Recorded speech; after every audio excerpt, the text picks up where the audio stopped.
Maintenant, je reprends les postes. Je commence depuis devant. Parce que derrière, ça va pas trop mal, on n'a pas trop pris de goal ces temps. Mais devant, les gars, c'était pas suffisant. Jusqu'à présent. À Fribourg, le sport est en plein développement. Si tu veux tout savoir, va sur Cirer le banc. Va sur Cirer le banc si tu veux pas cirer le banc. C'est le meilleur podcast, y'a pas eu mieux. Jusqu'à présent. À Fribourg, le sport est en plein développement. Si tu veux tout savoir, va sur Cirer le banc. Va sur Cirer le banc si tu veux pas cirer le banc. C'est le meilleur podcast, y'a pas eu mieux. Jusqu'à présent. Bonjour à tous, bienvenue dans ce troisième épisode de Cirer le banc. Je suis Marius Cam et comme d'habitude, j'ai le plaisir de partager ce cher podcast avec mon collègue et ami Romain Ediger. Salut Romain, comment ça va ? Salut Marius, ça va et toi ? Ça va nickel, très très bien. Et aujourd'hui, en fait, on a le plaisir d'accueillir un nouvel invité, François Muritz, enseignant au CO du Belluard depuis de nombreuses années, professeur de français, latin et histoire, mais aussi animateur radio à ses heures perdues. Mais surtout, aujourd'hui, on l'accueille en tant que speaker de Fribourg-Gotteron depuis 17 saisons. C'est presque l'âge de Marius, en fait. Voilà, je suis si vieux. Salut François. Salut Marius, salut Romain. Alors aujourd'hui, on se retrouve dans un lieu que tout Fribourgeois affectionne particulièrement. Un lieu un peu qui oscille entre les succès et les défaites. Bon, c'est tant plus les défaites que les succès. Ah, c'est dur. D'entrée, ça tacle. Okay. Qui contient une atmosphère quand même particulière. On est à la BCF Arena, donc à la patinoire. Une patinoire qui sera davantage vide que pleine pendant encore quelques mois, ouais. Malheureusement. François, on a une première question. Mm-hmm. Question un peu traditionnelle dans ce podcast. Qu'est-ce que ça signifie pour toi, Cirer le banc ? Je serais peut-être pas très original par rapport à ce qui a déjà été dit, mais c'est une expression que j'entendais en fait beaucoup quand on jouait au foot, quand on était petit, pour désigner en fait les gens qui étaient remplaçants. C'était en gros soit ceux qui coupent les citrons ou qui préparent le thé, soit ceux qui cirent le banc, quoi. Mais dans mes, il me semble avoir entendu cette expression aussi. Alors je vais tout de suite je vais être clair, j'aime bien l'équipe de France de foot, donc là j'ai déjà plus beaucoup d'amis, mais avec mon père on regardait que les matchs de la France quand on était petit, et puis il me semble dans ces archives de ces grandes épopées à la Coupe du Monde dans les années 80, il me semble que c'était un joueur de l'équipe de France qui utilisait cette expression, mais après genre Luis Fernandez ou quelqu'un comme ça. Je vois quelqu'un dire ça à la télé, il y a ceux qui cirent le banc puis il y a les autres. Mais donc c'est plus lié au foot pour moi, ou en fait à des sports collectifs, disons. Mais voilà, ça désigne les personnes qui remplacent, quoi, qui sont éternellement vouées à attendre d'avoir leur place. Et toi, personnellement, tu étais un habitué de la banquette ? S'il vous plaît, un peu de respect. Non. Alors, quand je jouais au foot, non, pas tellement, ni au tennis, même si c'est pas le même concept. Enfin, mais non, je crois pas, parce que j'ai fait que des classes juniors au foot, et puis on tournait beaucoup. Enfin, on n'avait pas le temps de cirer le banc, en fait. Mais c'était plutôt pour le foot des adultes, on va dire. Avant de lancer le sommaire de ce podcast, j'ai une petite question, François. Comment tu te sens dans cette patinoire vide qui sera abandonnée pendant quelques mois maintenant ? Bon, je me sens forcément un peu triste parce qu'on avait tous envie d'un autre épilogue, même si on était bien conscient que d'aller très loin, c'était compliqué. Mais c'est clair, quand on se dit qu'on vient soit comme fan, soit comme personne qui travaille, qu'on vient voir c'est plus de 20 matchs à domicile à la maison toute l'année pour finalement pas crever au poteau, mais avoir juste un match de pré-playoff et puis ciao. En plus de ne pas l'avoir à la maison, en fait, ce dernier match, c'est aussi un peu difficile, je pense, pour certains joueurs qui s'arrêtent. Là, je pense plus à David Desharnais, par exemple. J'aurais bien voulu le revoir une fois sur la glace de Fribourg, puis qu'il puisse quitter le public après un match, même après une défaite à la maison. Donc ça rappelle aussi un peu ces moments de Covid où c'était plus compliqué de venir travailler parce qu'on devait faire semblant d'annoncer des buts alors qu'il n'y avait personne. Donc c'est sûr qu'on préfère que cette patinoire elle soit vibrante vu le public qu'on a la chance d'avoir à Fribourg aussi. Donc du coup, dans ce podcast, on va aborder 3 thématiques. On va commencer un petit peu, voilà, ta carrière de footballeur, de joueur de tennis. Ensuite, on va passer à ton rôle de speaker à Fribourg-Gotteron. Okay. Et ensuite, un troisième thème avec ton avis sur le club, sur l'évolution, si tu as quelques anecdotes. Et pour finir, notre traditionnel jeu sur la banquette. Okay. Ça nous fait un joli programme ici dans cette patinoire pour cet épisode d'aujourd'hui. On se réjouit. François, tu disais que dans la gruyère, tu avais tendance plutôt à dire oui à toutes les propositions qu'on te proposait justement. Oui. Et que dorénavant, tu te demandes plus si ça t'apporte plus de contraintes que de plaisir pour savoir si tu es motivé à faire ce choix. Alors comme tu es là, on a plutôt l'impression que par plaisir, oui. Plus par plaisir. Oui, j'ai refusé des propositions du Real Madrid. Non, c'est pas vrai. Non, mais j'ai du plaisir à faire ça parce que je trouve que c'est beau que vous ayez cette impulsion puis cette motivation de vous lancer là-dedans. Après, j'espère que j'ai un petit peu de légitimité. C'est vrai que je ne suis pas un sportif accompli comme les 2 premiers invités que vous avez eus, mais ça permet aussi peut-être d'avoir un autre regard. Et puis, c'est avec plaisir que je réponds à vos questions. On va commencer ce podcast par tes débuts dans le monde du sport. Tu as joué au football pendant assez longtemps, jusqu'à 13 ans, au FC Central, avant de poursuivre avec le tennis. Tu peux nous expliquer un petit peu d'où est venue cette passion pour les sports et puis quel est ton lien quand tu étais plus jeune et ton lien maintenant avec le sport? Alors, comme pratiquant, c'est clair que quand on était petit, c'était presque obligatoire de faire du foot. Enfin, à l'époque, il y avait moins d'offres que maintenant, je pense. Puis avec mon gabarit, c'était clair et net. Et avec ma maman qui refusait que j'allais pas faire de hockey ou de sport plus violent dans sa tête. Donc j'ai tout de suite choisi le foot. En habitant dans le quartier du Bourg, il n'y avait pas grand choix. C'était plutôt Central ou Étoile Sport. Et puis, voilà, en allant à la piscine à la Mota, en voyant ce club qui à l'époque quand même était... proche de la première ligue à certains moments, là je parle de la fin des années 80, fin des années 80, début 90. Alors voilà, ça m'a intrigué et puis j'ai tout de suite croché. Après c'était surtout les mouvements juniors quoi. Je sais plus comment ça s'appelle maintenant, on commence en F je crois. Commence à l'école de foot, F, E, D, donc je crois que j'ai fait peut-être une saison en C, mais après j'ai bifurqué vers le tennis. Mais j'étais quand même toujours plus sport d'équipe, même au tennis après je préférais si on en reparle après aussi, mais je préférais les matchs d'interclub ou les matchs en équipe ou les doubles. Je suis moins sport individuel. Donc le foot, ça m'apportait ça. On rencontrait d'autres gens. C'était pas forcément les copains que j'avais à l'école. Et puis on avait franchement une bonne équipe. J'ai des très bons souvenirs à Central. Après, mes frères ont aussi joué un petit peu. Il y a mes cousins qui ont joué. Voilà, j'ai plein de bonnes anecdotes avec cette équipe-là. Je me souviens aussi qu'on avait eu la chance d'avoir la visite, maintenant je ne sais plus exactement l'année, mais ça doit être milieu des années 90, il y avait eu ça s'appelait à l'époque, je ne sais pas si ça existe encore, le Variété Club de France. Alors c'était que des anciennes gloires de foot français qui faisaient un peu des tours, puis qui jouaient contre des équipes locales. Quoi. Avec Michel Platini, non ? Par exemple, ouais. Donc il était venu à la Mota, puis je me souviens que j'étais allé voir ce match, et puis que c'était improbable à l'époque de voir, c'était des stars de l'époque, ou des stars sur le déclin, des vieilles stars, mais c'était comme si un match de légende maintenant à la Mota ou au Guindsay ou je sais pas où. Donc ça, je m'en souviens. Et puis, comme autre expérience, un tournoi de foot international ou européen qu'on était allé faire à Grenoble de junior où on avait la chance de représenter la Suisse. Alors c'était chouette. On se prenait la tête. On était à l'hôtel sans nos parents avec les entraîneurs. On avait fini, je crois, 15e sur 16, mais... On a juste battu des Belges, si je me souviens bien. Mais les Espagnols étaient beaucoup trop forts, les Français aussi, les Italiens, on n'en parle même pas. Et puis, on avait gagné la Coupe du Fair Play. Donc, quand je vais voir des fois, quand j'allais voir encore des matchs à Central, ça étonne certains qui me connaissent qu'on ait gagné la Coupe du Fair Play. Je vais voir rigoler là à côté. Mais c'était comme si on avait gagné la Coupe du Monde, quoi. Je me souviens qu'il y avait la chanson des Cranberries qui passait quand on a gagné cette coupe. Zombie. Et puis, chaque fois que je réentends cette chanson, c'est ces images qui reviennent en fait, d'avoir gagné cette Coupe du Fair Play. Puis je me dis, mon Dieu, on a fait des tours de terrain, enfin on était dans un autre monde. Voilà, pour le foot, comme pratiquant. Alors, t'as parlé du football, t'as fait du tennis, t'as voulu faire du hockey sur glace, mais refusé par la maman. Oui. Il y a un autre sport pour lequel t'es doué, c'est le hockey. Ouais, doué, alors j'essaye. Je confirme, alors doué. Moi, j'ai eu l'occasion de t'affronter en tant qu'élève, puis maintenant de jouer avec toi le vendredi midi. Andrei Bikov aussi a relevé tes talents dans un article de presse qui de la gentil. Ouais. Toi, le hockey, c'est quelque chose qui te plaît aussi?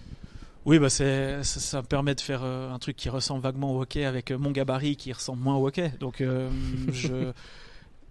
je peux courir, je suis plus à l'aise à la course que sur des patins. Et puis là, c'est aussi pour être avec les élèves et puis avec les collègues. C'est vraiment plus pour le fun. Mais ça m'apporte aussi ce côté sport d'équipe qui était comme au foot ou comme j'ai dit avant, comme dans les matchs d'interclub en équipe. Après, je sais pas, je peux pas vraiment juger de mon niveau, mais Mais de toute façon, en jouant régulièrement comme ça chaque vendredi, on est forcé de s'améliorer un petit peu. Voilà. Et la venue des joueurs de Gauthieron une fois un match prof-élève. Ouais, ça, on était content de pouvoir organiser de nouveau maintenant, aussi par le fait que je peux avoir 2-3 contacts ici, vu mon statut de speaker. D'ailleurs, je profite de les remercier de venir toujours, de répondre à l'appel, parce que c'est vrai que c'est impressionnant pour les élèves d'avoir... L'année passée, c'était Sponger, Bikoff, Motet, il y a eu Marchon qui est venu une fois, c'est aussi des Fribourgeois, donc ça donne une autre couleur à tout ça. Parce qu'il y a longtemps, quand j'étais élève, moi au Bellu, il y avait eu le père Bikoff, presque toute l'équipe qui était venue jouer contre les profs, puis là qui les avait baladés, je crois. Donc ça, moi j'ai moins connu, mais j'en entendais parler. Qui était venu avec le car. Voilà, alors je sais pas s'ils étaient venus avec tout le barda autour, mais puis ça rigolait moins. Hein, ils étaient là pour montrer qu'ils voulaient gagner, je crois, si j'ai bien compris. Donc là, c'est vraiment bon enfant, puis c'est toujours des bons moments. Puis ça a fait des émules un peu, puisqu'il y a un prof de sport qui est plus actif dans le basket, qui a aussi organisé pour que des joueurs d'Olympique viennent jouer contre les élèves une fois. Donc c'est une chance qu'on puisse avoir ça au Bellu, une chance aussi pour les élèves. Donc toi, tu as vraiment un rapport avec le sport qui est beaucoup dans l'entraide, sport d'équipe. C'est vraiment quelque chose qui te fait aimer le sport. Oui, après, moi j'aime bien ce côté. Le sacrifice, c'est un grand mot, mais on sait qu'on n'est pas tout seul sur le terrain, puis on est là pour encourager les copains quand ça va moins bien, que ce soit pendant le match ou pendant la pause d'un match ou après un match, entre deux matchs. Et puis pour atteindre ensemble un but qu'on se fixe. Après, à mon niveau amateur, c'est jamais des grandes choses, mais c'est sûr, quand on peut fêter des petites promotions au tennis de ligue en ligue, quand on peut gagner un match en foot ou une finale ou un tournoi Sekulic à l'époque quand on était enfant, c'est toujours des moments... Je vais réutiliser l'adjectif, grisant. J'aime bien, ça fait des petits frissons. Voilà. T'as gagné le tournoi Sekulic ? Ouais, je crois pas que je l'ai gagné, mais on était allé une fois loin, mais de toute façon... C'est les victoires en quart de finale ou en huitième de finale. Ou à la limite, c'est quand tu te qualifies sur un match un peu décisif, puis après le match suivant tu le perds, mais tu as eu quand même cette petite émotion. Et puis d'être ensemble dans toute une journée d'un tournoi, un peu comme les grands, comme les vrais. C'est vrai que les tournois Sekulic, ça marque, fait remonter des souvenirs, même à nous qui avons connu ça. Tournoi Douce Morel aussi pour les gens de la Gruyère, je sais pas si vous avez connu. Je connais moins, mais c'est connu ça, mais c'est plus ou moins la même chose. Okay. Et donc du coup, tu as aussi un lien avec Fribourg-Gotteron forcément. Et encore une fois, dans cet article de la Gruyère avec Glenn Ray, tu disais que tu venais dès l'âge du CO avec les copains, les copines. C'est quoi le premier souvenir qui te vient à la tête quand on t'évoque ces moments-là ? Le premier souvenir, le premier souvenir par rapport à maintenant, c'est que je trouve qu'on était un peu des tarés parce alors je connais pas ce que font les ultras aujourd'hui, mais on venait vraiment tellement à l'avance dans cette vieille patinoire. On venait 2h30 à l'avance pour être sous ses tambours. Et puis en fait finalement le match des fois c'était secondaire parce que tu te disais je vais être avec mes potes ou avec telle ou telle fille ou il y aura tel ou tel qui sera là. Puis après tu t'intéresses un peu aux stratégies, tu t'intéresses un peu au match, et puis il y en a qui décrochent puis d'autres qui restent. Parce qu'honnêtement, à l'époque, c'était pas non plus...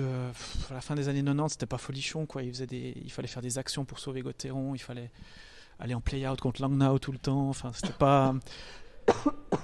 pas du niveau comme on a ces dernières années. Mais c'est là que j'ai croché. Puis après, c'est vrai que... Je sais plus si j'ai dit ça dans l'article de la Gruyère ou pas, mais j'ai décidé moi-même de prendre un abonnement, même tout seul, en place debout. On est juste en dessous d'où on est maintenant. En fait, j'étais dans ce qui était avant le deuxième COP des places debout dans la vieille patinoire.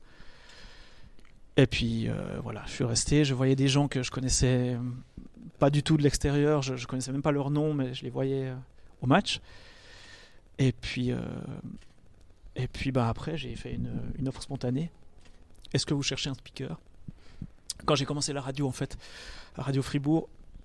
Pardon, c'était même année, je crois, vers 2006-2007.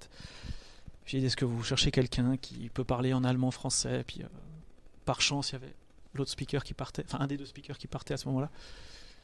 Et ça a commencé il y a 17 ans. On m'applaudit d'ailleurs toujours aujourd'hui quand j'en parle. Non, c'est pas pour moi, mais voilà. Donc, depuis, je regrette pas du tout. Puis c'est vrai que c'est une façon de participer aux matchs différente.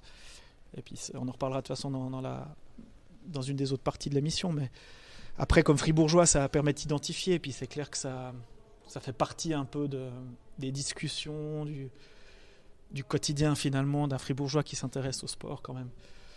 C'est un peu dommage pour le FC Fribourg ou Olympique parce que il y a tout autant de... Bon, plus maintenant au FC Fribourg, mais Olympique, il y a des titres en nombre. Le FC Fribourg, ils ont quand même aussi de belles années. Mais Gauthieron, il y a quand même un truc particulier, quoi. Il y a tout le monde qui a un avis sur Gauthieron, lucide ou pas, enfin, partisan ou pas, qui soit fan ou pas. Mais après, je pense qu'aujourd'hui, ça influence moins sur mon humeur qu'avant. Quand Gauthieron perdait, ça me saoulait, quoi. Enfin, j'étais énervé le lendemain. On pouvait plus te parler. Pas de ça en tout cas, quoi. Tandis qu'aujourd'hui, je peux prendre un peu de recul et puis même si ça me touche encore quand ils se font lamentablement éliminer en pré-playoff, mais voilà, c'est la maturité. Yeah.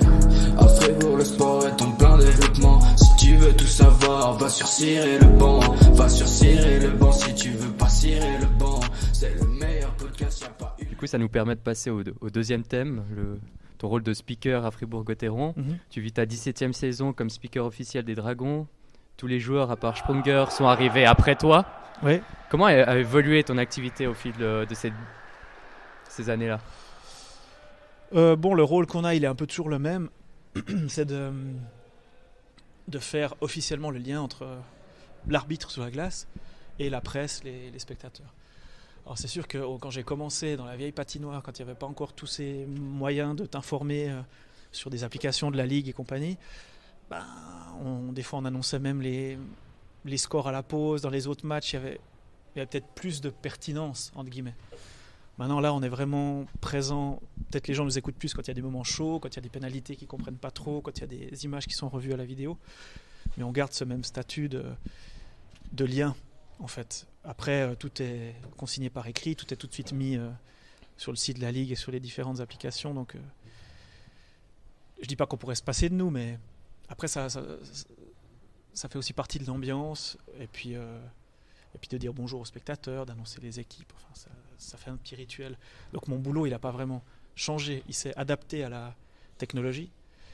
C'est clair qu'aujourd'hui, je reçois la composition des équipes sur mon attel. Je reçois un jour avant le match, je reçois de Christian Schroeter, qui est notre référent dans le club. On reçoit le déroulement, s'il y a des choses spéciales, s'il y a un joueur qui a atteint 250 matchs avec l'équipe ou qui a marqué 300 buts.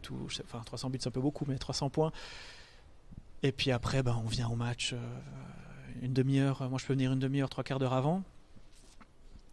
Je regarde s'il y a des infos particulières et puis normalement juste après l'échauffement, là je prends la parole pour dire bonjour aux adversaires et puis lancer mon truc, quoi. C'est-à-dire la composition de l'équipe adverse. Donc tu nous as dit que tu as fait 9 spontanés pour arriver, c'était au milieu des années 2000.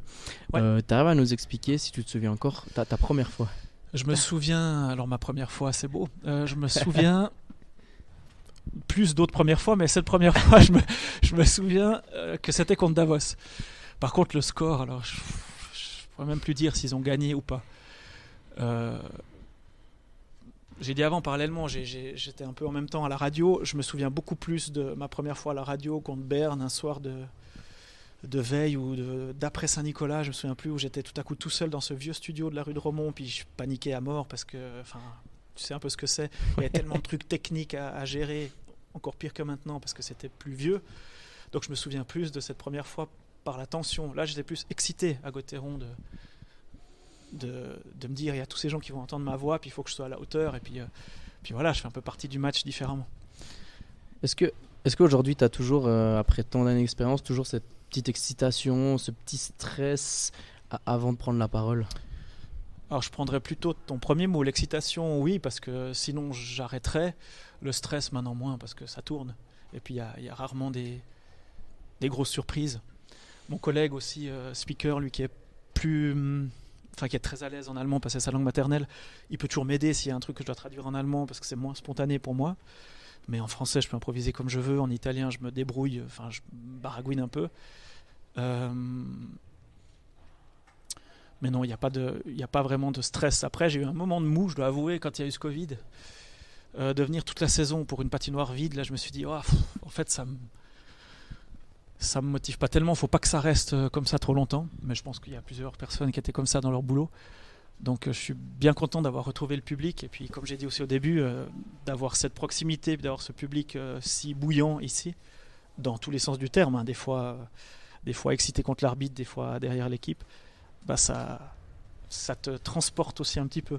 Même si je suis bien conscient que des fois ils n'entendent pas ce que je dis ou qu'ils écoutent même pas, mais je suis pas là pour ça. Mais ça fait partie d'un tout qui, sans le public, c'est vraiment pas la même chose. T'étais démotivé justement parce que tu comprenais pas trop le sens de ta présence ou... Oui, parce qu'après les journalistes, ils connaissent à la limite, ils connaissent les règles, enfin, ils connaissent les signes de l'arbitre. Voilà, ils n'ont pas besoin ils voient la feuille de match après. Donc je me disais, mince, qu'est-ce qu'on vient faire ici? Mais maintenant que tout est reparti, il n'y a plus du tout ce... Puis je me dis plus, dans les 1000 choses que je fais dans ma vie, à côté de l'enseignement, 1000 j'exagère un peu, mais c'est pas la priorité que j'aimerais lâcher, Gauthieron, parce que j'ai envie de continuer à voir cette équipe et puis à venir à ces matchs comme ça, tant qu'on me vire pas ou qu'on me dit pas on n'a plus besoin de toi. Donc tu as un lien quand même assez fort avec justement les supporters. Alors ça, je sais pas s'ils reconnaissent ma voix ou si maintenant certains ont peut-être vu dans la gruyère ou certains entendront ce podcast et ils diront ah ouais c'est lui. Je fais pas non plus ça pour être connu ou pour qu'ils me disent bonjour ou qu'ils me demandent de signer des autographes ou je ne sais quoi, mais c'est clair qu'en tant que speaker tu te dis enfin je sais pas si j'ai un lien, mais je me demande toujours si ça leur fait quelque chose au public ou si ça leur importe qu'il y ait quelqu'un qui fasse ces annonces ou finalement pas, quoi. Donc ça, il n'y a qu'eux qui pourraient répondre. Mais moi, je suis assez fier et puis en même temps content d'avoir ce lien-là vocal avec eux. Moi, je pense que quand il y a un but et qu'ils attendent quand même aussi oui, la fameuse réplique. Bah, ils attendent normalement ce goal. Après, on le fait comme ça à Fribourg parce que c'est devenu la mode depuis quelques années. Et puis, dans l'autre patinoire, on ne faisait pas tellement ça, je crois, et c'était plus sobre, plus soft. Alors là, ils suivent bien. Il y a en plus, maintenant aussi, c'était pas la même chanson il y a une dizaine d'années, mais là maintenant, il y a le Freed from Desire qui arrive après le but. Ils ont testé vaguement 2-3 petits bruits de NHL à un moment cette saison, mais je crois que ça n'a pas tellement encroché, donc c'était un peu ça n'a pas porté ses fruits. Ça n'a pas porté ses fruits ni sur la glace ni dans le public. Mais donc c'est vrai je comprends ce que tu dis. Il y a un petit rituel qui s'installe quand il y a le but, et puis ça, je pense quand même que on va pas dire précieux, mais c'est un repère pour eux, pour les fans. Ouais. Est-ce que tu peux nous décrire une soirée type lorsque tu dois assumer justement ce rôle de speaker, peut-être avec les horaires et tout ça? Ouais, alors je viens, maintenant normalement c'est toujours 8h moins quart le début des matchs, mais il y en a très peu, voire presque plus du tout, à part 8h le dimanche, mais il n'y a plus ces matchs l'après-midi, donc je viens à 7h je dirais, grosso modo. Là, mon équipe, parce qu'il faut quand même les citer, enfin mon équipe, ils ne m'appartiennent pas, mais l'équipe de mes collaborateurs, officiellement de la table de chronométrage, où on est 6 dans la cabine, donc 5 de l'équipe plus un référent de la RTS, ça fait donc 6, plus 2 personnes qui sont au banc des pénalités. Ces gens-là, souvent, ils sont déjà ici quand j'arrive, donc sans eux, il n'y a pas de match non plus. Je ne sais pas si je veux citer tous leurs noms parce que je vais en oublier forcément, mais il y a toujours quelqu'un qui s'occupe de préparer la feuille de match, quelqu'un qui s'occupe de préparer l'horloge, donc l'affichage du timing, parce qu'après tout ce qui est visuel de l'écran et de la sono, ça, c'est la régie qui gère nos micros et toutes les pubs et le totomate, etc. Et puis il y a les 2 personnes au banc des pénalités qui sont là pour donner les pucks au début de l'échauffement. Donc moi je peux arriver à 7h même en étant à la bourre à 7h15, parce qu'après l'échauffement se termine à 7h20. L'équipe technique met en marche les petites pubs du début. Et puis à 25, 28, je dis mon bonjour. Puis là, après, il y a Stéphane Descorvets qui prend le flambeau sur la glace avec les patins pour la composition de Gauthieron, tout le team avec le dragon, le petit film, le dragon, les joueurs qui sortent du dragon. Puis après, je reprends pour les arbitres, les top scorers, le puck de match. Et puis là, c'est parti. Après la soirée type, j'attends que les arbitres... ou qu'il y ait un fait de jeu qui soit important, donc soit un but, soit une pénalité, soit des images revues à la vidéo, soit arrêter de lancer des fumigènes ou calmez-vous. Et puis à la pause, ce qui est nouveau maintenant, il y a quelques années on devait encore présenter des voitures, on devait faire des jeux et tout. Alors là c'est Stéphane Descorvets qui s'occupe dès qu'il y a une animation particulière, puis sinon là, à la pause on est tranquille nous. Donc j'ai plus besoin d'être là, je vais boire un café ou je discute dans la cabine avec mes collègues et puis à la fin du match, là j'ai aussi le beau rôle parce que moi je peux partir en fait. Parce que celui qui fait la feuille de match, il va faire signer aux arbitres. S'il y a des problèmes, ils doivent la modifier. Après, il faut envoyer à la ligue pour valider le résultat. Ranger l'imprimante, tout le bardac qu'il y a dans la cabine, la fermer à clé. Donc je peux arriver le dernier et partir le premier, ce qui est pas mal. Mais je crois pas qu'ils se battent non plus pour mon rôle après, pour parler ou notre rôle, parce qu'on est deux, parler français-allemand pendant le match. Est-ce que c'est vraiment un travail aussi d'équipe justement dans cette cabine de chronométrage ? Oui. C'est peut-être aussi ce qui me plaît justement, parce qu'on est une bonne équipe là à tourner. Alors là j'ai dit qu'il y avait 5, donc 7 personnes plus celui de la RTS. On doit être 1 ou 2 de plus encore dans l'équipe, parce qu'il y a 2 ou 3 personnes qui tournent sur certains postes. Avec mon collègue speaker aussi, on donne nos disponibilités à notre chef en début de saison, puis il répartit ça le plus équitablement possible.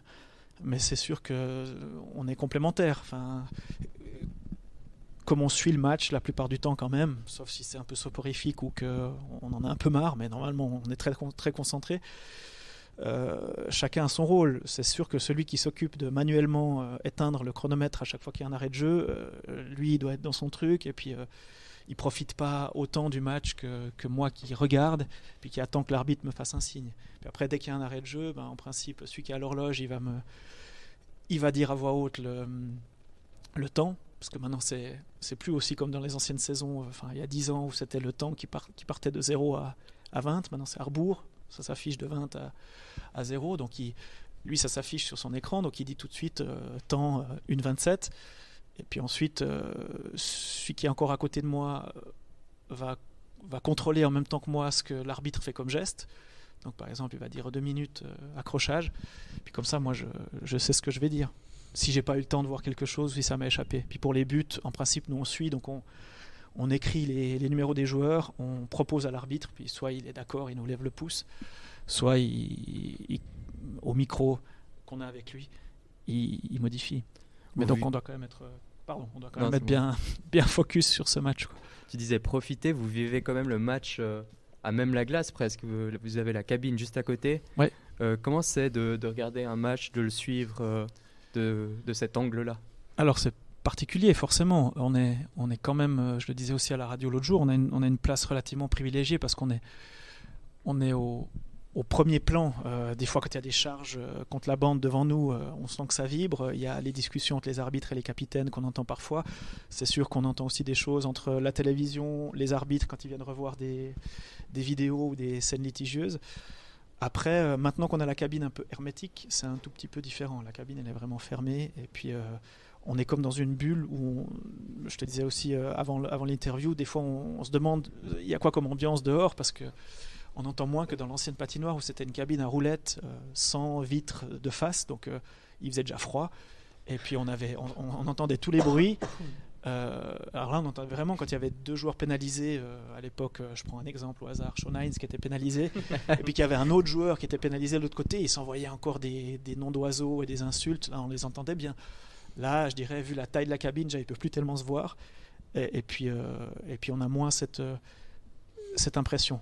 On a 2 petits angles morts forcément dans les côtés, de chaque côté, mais ça reste une belle place. Puis après je profite quand même 1-2 fois par saison d'aller dans les gradins pour voir de haut, parce que tu vois un peu mieux la stratégie quand même, ou les mouvements d'équipe, que quand tu es à la glace. Et puis je peux m'exciter un petit peu aussi quand je suis dans les gradins, parce que dans la cabine, voilà. Pas du tout. Ouais, alors je peux m'énerver sans que le micro soit ouvert, et puis sans que l'arbitre me voie, si c'est contre lui que je m'énerve. Ou on peut pester contre un joueur qui perd un puck, ou contre un adversaire qui commet une faute qui selon nous est honteuse. Mais tu dois très vite switcher en disant maintenant l'arbitre il va me dire un truc, je peux être d'accord avec lui ou pas, je m'énerve pas, parce que sinon il peut y avoir un rapport, il peut y avoir un blâme, il peut y avoir une amende.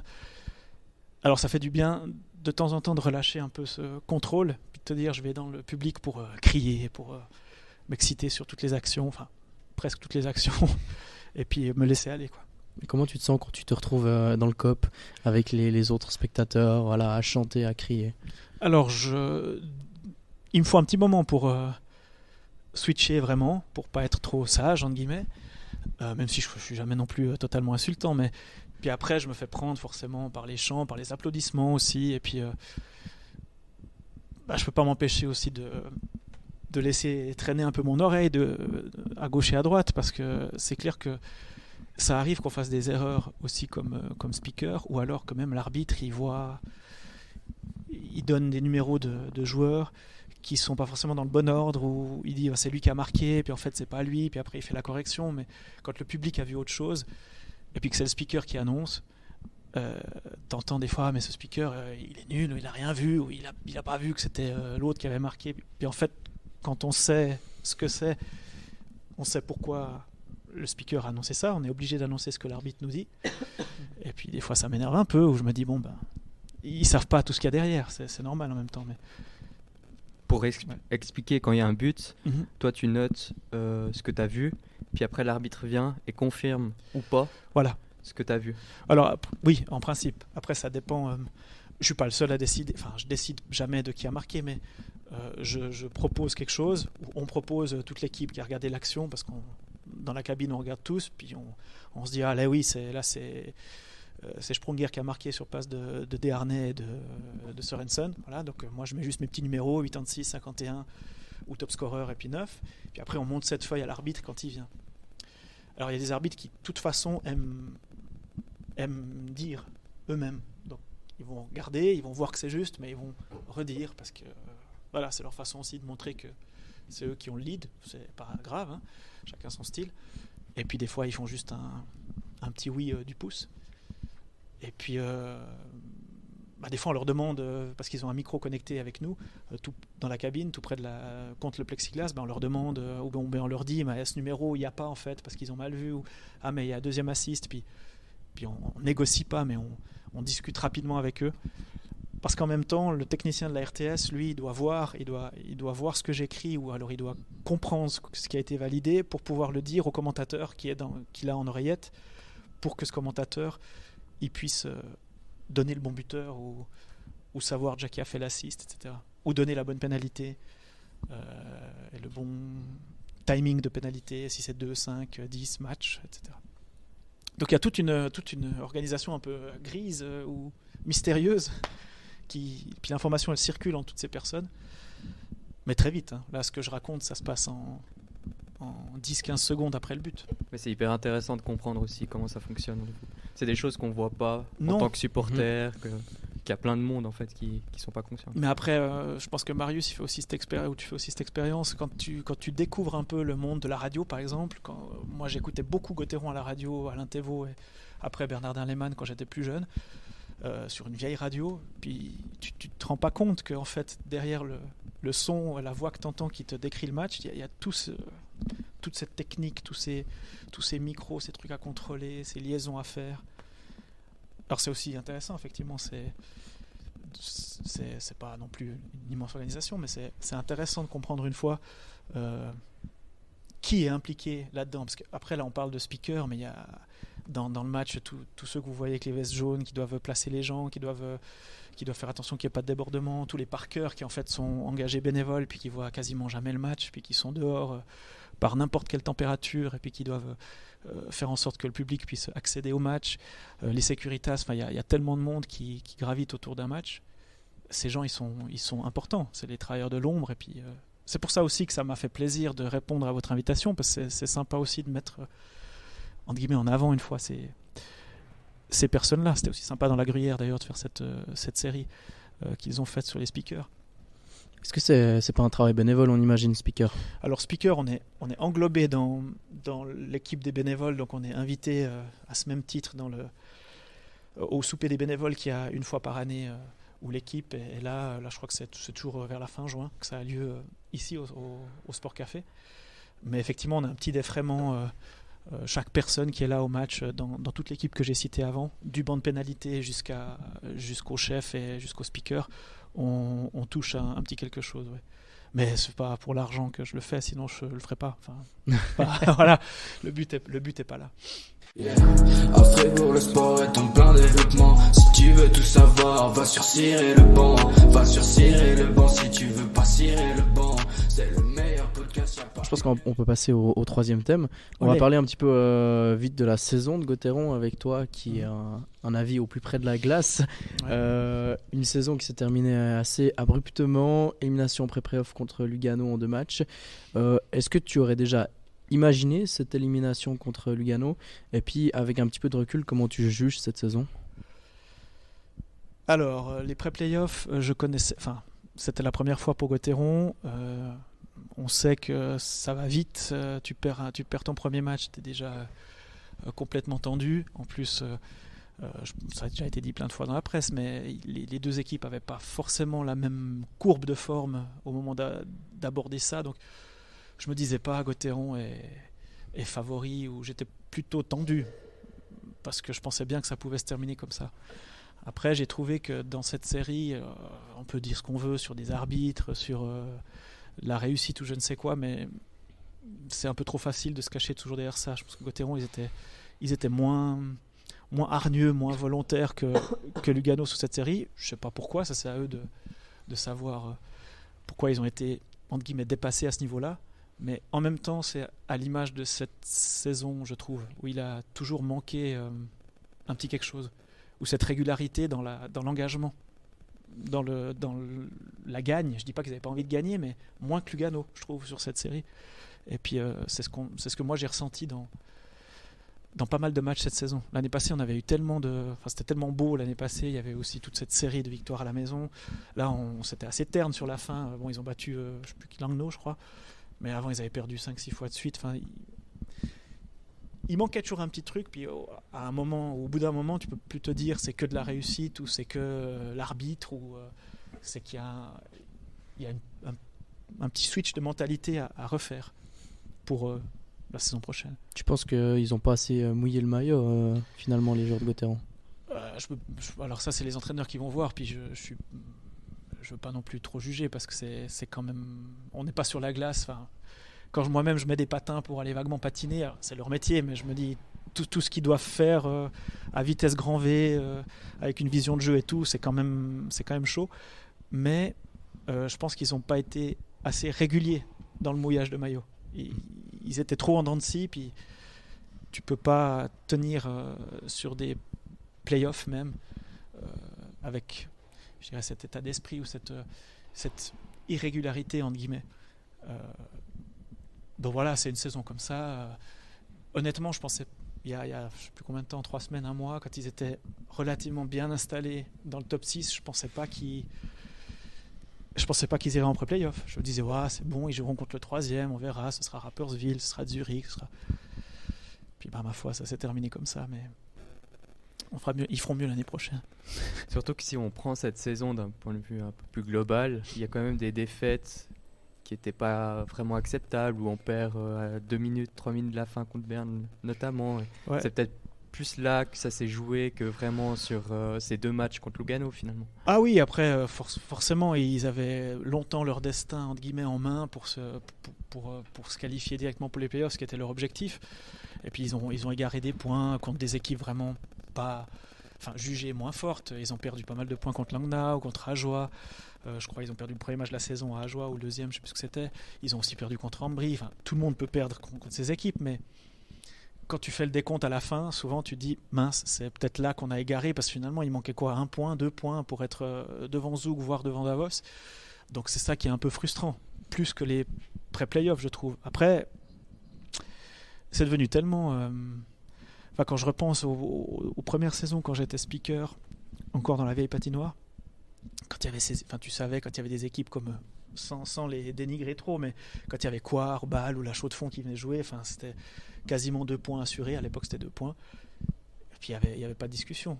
Aujourd'hui, tu peux presque jamais dire ah ouais, c'est à Ajoie. Oui, tu te dis on doit gagner, mais en même temps, d'un coup, ils te sortent un match parce que c'est devenu de plus en plus serré. Et puis, c'est ça qui est beau aussi.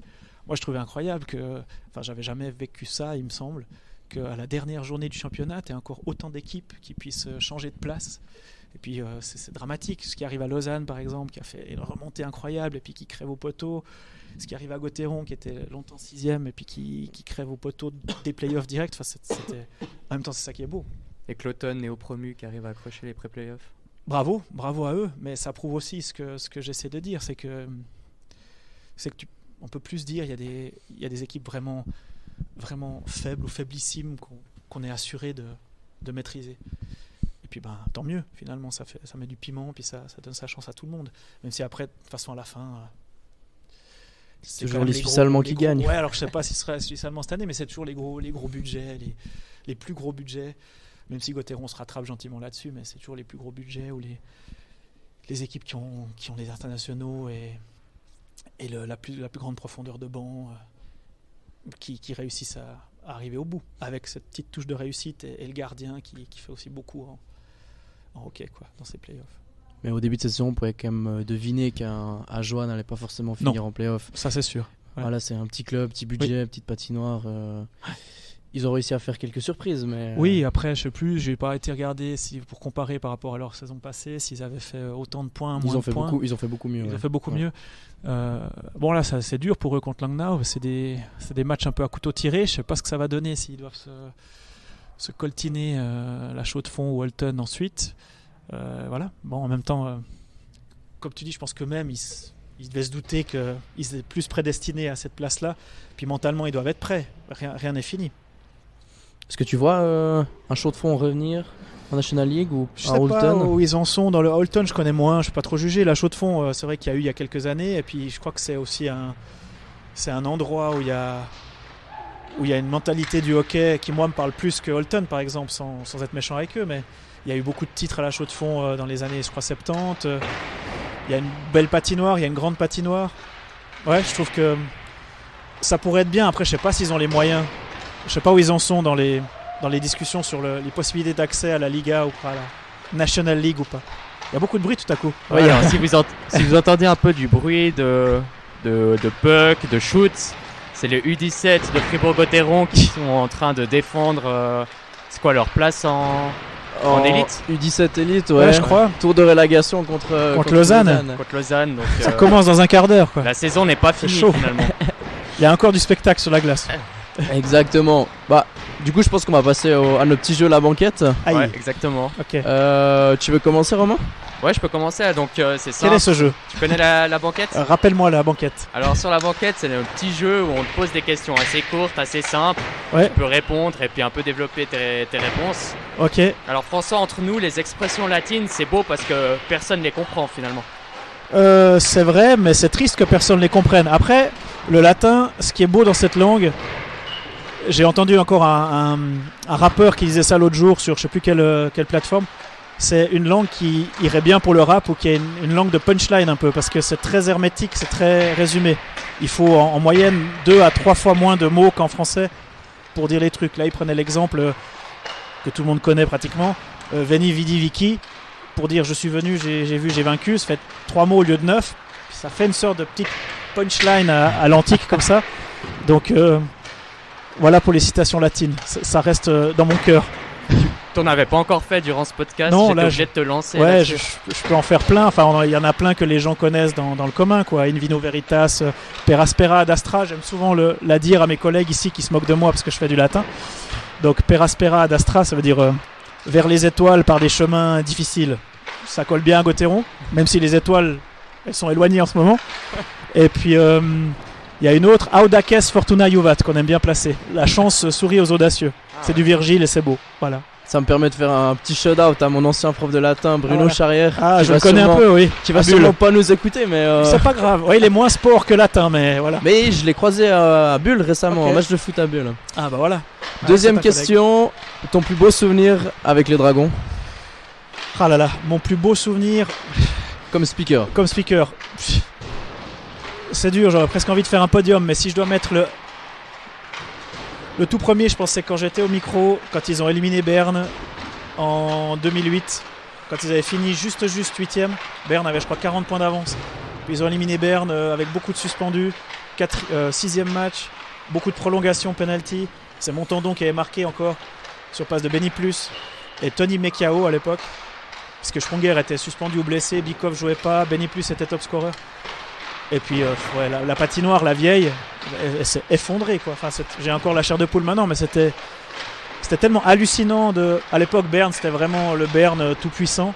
Gauthieron, c'était un budget misérable par rapport à aujourd'hui. Puis de les battre avec peu de joueurs, avec ces matchs qui n'en finissaient pas, c'était hallucinant. Aucun supporter ne m'a entendu, je pense, parce que c'était pas possible. Mais voilà, je pense que ça c'est un des bons, si ce n'est le meilleur souvenir. Une personne dont tu aimerais annoncer le goal. Une personne dont j'aimerais annoncer le goal. Dans ton entourage ou... Ah, pas forcément qui joue. Pas forcément qui joue. Ouais. Je sais pas si j'aimerais annoncer. Je peux en dire 2. Oui, Ah ouais. alors Alors- qui tu veux dire? Non, je sais pas. Pour lui, j'aimerais bien l'année prochaine pouvoir annoncer un but d'Andrei Bikov. Pas trop tard dans la saison, si possible. Parce que voilà. Et je pense que j'aurais du plaisir à annoncer, maintenant que je suis là depuis longtemps, puis qu'il y a beaucoup d'élèves qui sont à Gauthieron. J'aimerais bien pouvoir annoncer un jour un but d'un ancien élève ou d'un élève que j'ai côtoyé, parce que je trouve que ce serait une belle boucle bouclée, et puis ça me ferait plaisir. Puis je lui écrirai peut-être un message après pour le féliciter, mais là il y en a un qui s'appelle Renzo, qui est en 11e. Je sais pas s'il va jouer une fois dans la première équipe, mais ce serait chou de pouvoir l'annoncer, quoi. T'enfiles les patins, Romain ou... Ouais, je peux essayer. Bon, mais alors je pense toi, que je sais pas si tu joues bien au hockey, mais Renzo Fariza aura Ouais. plus de chance. il me semble qu'il est plus dans les rails, quoi. Un joueur avec qui t'aimerais faire 2 minutes de pénalité? Un joueur avec qui j'aimerais faire. Donc passer 2 minutes sur le banc. Exactement, ouais. Ah. Moi, je pense que je pourrais plus jamais le faire, mais je pense que j'aurais aimé avec David Desharnais pour son accent déjà, pour sa façon de parler que je trouve hyper chatoyante, et puis juste parce que c'est juste un type bien. Alors peut-être je me trompe, hein, mais je crois pas. Et j'aurais bien voulu taper la causette avec lui 2 minutes, pas forcément en parlant de hockey, mais juste en parlant de sa vie, de sa carrière, de ce qu'il pense. Voilà, je le ferai plus. Ou alors Sprunger, parce que c'est quand même un exemple, un symbole, puis un exemple de fidélité et d'identification au club. C'est quelqu'un qui a presque le même âge que moi dans le club aussi, donc voilà. Le nom d'un joueur dont tu avais de la peine à prononcer. Oh là là, alors je vais pas pouvoir dire tous ceux que j'ai de la peine à prononcer en Champions League quand ils jouent contre des Finlandais ou des Norvégiens. Est-ce qu'il y a un joueur que j'avais de la peine à prononcer?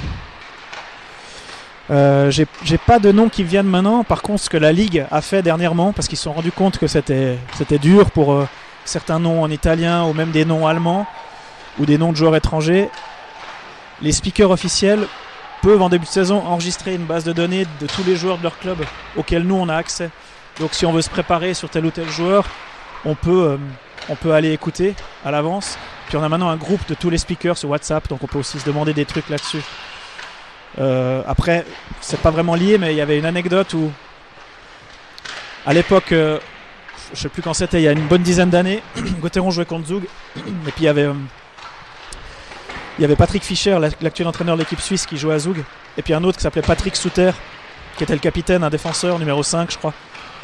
Et puis ce match-là, il avait pris 3 ou 4 fois 2 minutes de pénalité, ce Patrick Souter. Et moi, je crois que j'ai tout le temps appelé Patrick Fischer. Puis au bout de la 4e fois, il a fracassé sa canne contre la cabine. Puis il m'a dit en allemand ce que j'ai compris. Je m'appelle Patrick Souter, si jamais, ça me saoule, quoi. Donc il s'est vraiment énervé. Il avait raison, voilà. Mais j'étais dans le truc Patrick Fischer. Puis donc c'est pas une prononciation, mais c'est une erreur de ma part, quoi. Les frères Vauclair, je les ai chaque fois appelés par des prénoms différents. Je pense que entre Geoffrey, Tristan, là, j'ai chaque fois confondu. Pardon, je t'ai coupé. Le joueur que t'as le plus de plaisir à annoncer quand il y a un but? Ouais, le jour à Gauthieron, je pense que c'est quand même Julien Sprunger que j'ai le plus de plaisir à annoncer. Est-ce que c'est celui que t'as le plus annoncé aussi? C'est bien possible, ouais. Je pense que sur toute sa carrière ici, avec tout ce qu'il a marqué, et les assists, j'en parle pas non plus, mais ouais, je pense que ça doit être un du top 3, ouais. Après, je sais pas si je dois développer encore là, mais ouais, c'est quand même le capitaine, puis il a des fois été top scorer aussi. J'ajouterais quand même celui dont j'ai reçu une fois le maillot et puis que je trouvais juste incroyable dans son abnégation et dans son hockey, c'était Benny Plus. Moi, c'est celui que j'aimais beaucoup, complémentaire avec d'autres que j'ai cités, donc Sprunger, Bikov aujourd'hui. Mais ouais, c'est vraiment un joueur qui m'impressionnait par ce qu'il apportait sur la glace. Voilà. Un joueur que tu trouvais intéressant mais qui était assez peu considéré par les supporters ou par les médias. Fait que toi, t'avais un peu quelque chose avec. Ah là là, c'est difficile de répondre comme ça à chaud. Ouais, c'est sur la banquette. Ouais, c'est sur la banquette. je sais pas, c'est aussi jugeant de me dire qu'il croche pas tellement avec les supporters. Par exemple, moi j'aimais bien Brodin dans sa dernière saison, alors qu'il n'était pas très bon. Il était pas très bon, ouais. Ok. Qu'est-ce que je vais te dire à Gauthieron, là maintenant dans le contingent d'aujourd'hui, moi j'aime bien Valzer. Alors je sais pas si les joueurs, si les supporters le critiquent ou pas, mais il me rappelle un peu un autre joueur que j'aimais beaucoup, qui était le capitaine il y a beaucoup d'années, Mario Rotaris, dans sa taille et puis dans sa façon de se dégainer un peu sur la glace avec un hockey plus moderne. Bon, mais voilà, j'aime bien ce joueur. Et puis c'est vrai qu'il a un rôle qui fait qu'il est plus effacé que d'autres. Je pense pas que le public ne l'aime pas, mais c'est un joueur qui me touche, voilà, dans sa façon de servir l'équipe. La question à 1 million. La question à 1 million, ouais. Qu'est-ce qui manque à Gauthieron pour gagner un titre ? Alors, à part un speaker de premier plan, il manque un peu de réussite forcément de toute façon. Et puis, je pense qu'on peut encore progresser au niveau de la défense, de la sérénité défensive. Donc, voilà, il faudrait réussir, mais ça c'est du budget. Il faut réussir à, je peux dire, choper un défenseur suisse de premier plan qui puisse faire ce qu'un défenseur étranger fait. Pour sécuriser la sortie de zone, pour installer un power play, pour gérer un box play. Je dis pas que ceux de Gauthieron sont mauvais, mais quand même, il me semble que sur certains matchs, plus cette saison que l'année passée, on a senti de la fébrilité pour construire l'action depuis notre but, quoi. Après, peut-être c'est le système que l'entraîneur a imposé, je sais pas, mais je suis pas quand même assez spécialiste pour tout décoder, mais voilà, je miserais sur un défenseur de premier plan. Un profil à la Romain Leffel, Dean Kukan, par exemple, voilà. Après, je sais que ça coûte, ça a son prix, mais voilà, un profil comme ça qui peut débloquer une situation prioritairement défensive, mais aussi à certains moments offensive. Il n'y a pas tout le monde qui va faire ce que Philippe Fourer a fait l'année passée contre Lausanne et puis tout à coup marquer un but, hein, mais voilà, quelque chose dans le style, quoi. D'ailleurs, en parlant petite question, en parlant du match justement contre Lausanne, est-ce que tu étais ? Ouais, j'étais dans les gradins pour m'exciter. Et puis, quel souvenir t'en gardes ? Oh là là, j'étais franc fou, très tendu, puis c'était incroyable. Enfin, au bout de la nuit, j'étais avec un ex-collègue qui a fait le mauvais choix de quitter mon école, et puis qui est double mauvais choix, qui est supporter du Lausanne Hockey Club. Dur. Vincent Duru. On va le citer, Vincent Duru. Donc qui y croyait autant que nous, parce que je crois que c'était quoi, 4 à la fin du temps réglementaire ou un truc comme ça, ou 2-2 ou 3-3, je sais plus, mais ouais, j'étais franc fou et heureux et soulagé, mais je crois que j'ai perdu 10 ans de vie en 30 minutes, quoi, parce que c'est fou ces prolongations qui se terminent pas, quoi. Et fatigué le lendemain. Ah oui, non, là, ouais, alors il faut rentrer à la maison, boire quand même un ou deux coups, puis le lendemain on fait rien, parce qu'on réalise ce qu'on a vécu la veille, des moments de sport incroyables. Ça me permet de, juste avant de finir, de citer l'article de Grégory Beau justement sur ces playoffs à rallonge qui était très intéressant. N'hésitez pas à aller lire un coup, c'est sur le Blick. Et du coup, moi j'ai une dernière question. Qu'est-ce qui est le plus satisfaisant ? Un but ravageur de Di Domenico ou une victoire écrasante contre les élèves du Belluard au Unihockey à la fête de Noël ? Alors clairement la première.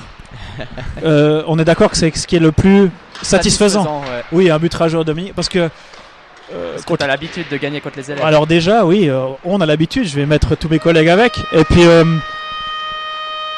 voilà, je laisse passer la sirène. C'est que je trouverais beau que les élèves réussissent à gagner une fois devant leurs camarades et puis qu'il y ait beaucoup d'ambiance dans cette salle de sport à l'école. Après, il y aurait certainement encore plus d'ambiance dans cette patinoire si Di Domenico met un but rageur pour se qualifier en finale ou plus si affinité. Enfin voilà, mais je me réjouis quand même. Je sais pas trop quoi penser de son retour, on verra. On voit dans les playoffs qu'il joue là maintenant à Berne qu'il peut apporter beaucoup, mais dans tous les sens du terme. Hein. Enfin, il faudra le canaliser. Il peut apporter beaucoup de punch. Ouais, beaucoup de punch, mais justement peut-être qu'il peut réapporter cette mentalité encore plus rageante et gagnante qu'il y avait l'année passée, qui a des fois fait défaut sur un match en entier cette année. Et puis forcément que lui, alors s'il retrouve ce niveau-là, il débloquait des matchs quasiment à lui tout seul, où il arrivait à trouver une solution là où on n'en pensait plus. Voilà, il faudra juste le canaliser, ou qu'il se canalise, mais à voir. Puis on arrive donc gentiment à la fin de ce 3e épisode de Cirer le banc. François Murit, on a pris énormément de plaisir à discuter avec toi. Tout Merci le plaisir beaucoup. est pour moi, merci. Très sympa de nous avoir accueillis ici dans la patinoire où on a eu même l'ambiance à la fin de ce c'était podcast beau. avec le match qui va débuter d'ici quelques instants. Oui. Merci également à vous les auditeurs pour vos retours. N'hésitez pas à nous écrire sur les réseaux si vous avez des questions, des remarques. Ça nous fait toujours plaisir. Et puis Romain, on va se retrouver dans 2 semaines. Exactement, ouais, on se retrouve dans 2 semaines. On sait pas encore avec qui, mais L'invité mystère. Est-ce qu'on peut faire un peu de teasing ou bien ouais, on a une idée? moi j'ai pas d'idée, mais tu peux teaser alors. Je sais pas. Allez. Peut-être on va partir dans les montagnes ou on va rester sur Ah, les routes. voilà. On verra. Ça sera les montagnes alors. Ou on reste sur la route. Là On maintenant, va, reste sur la dévaler, route. on va le dévaler les routes. il y a la des montagnes, curiosité peut-être. qui est attisée. On va Ça, monter c'était en un flèche conseil les de auditeurs. François Boum. Murit. Merci beaucoup François. Merci. Et puis, au plaisir de t'entendre la saison prochaine. Le plus longtemps possible. Sur les ondes des speakers de Ouais. vétérans. C'est clair. J'y serai pour vous servir avec plaisir. Allez, merci beaucoup. Bonne Ciao, suite. ciao. Allez, ciao ciao. Yeah. À Fribourg, le sport est en plein développement. Si tu veux tout savoir, va sur Cirer le banc. Va sur Cirer le banc si tu veux pas cirer le banc. C'est le meilleur podcast, y'a pas une mieux.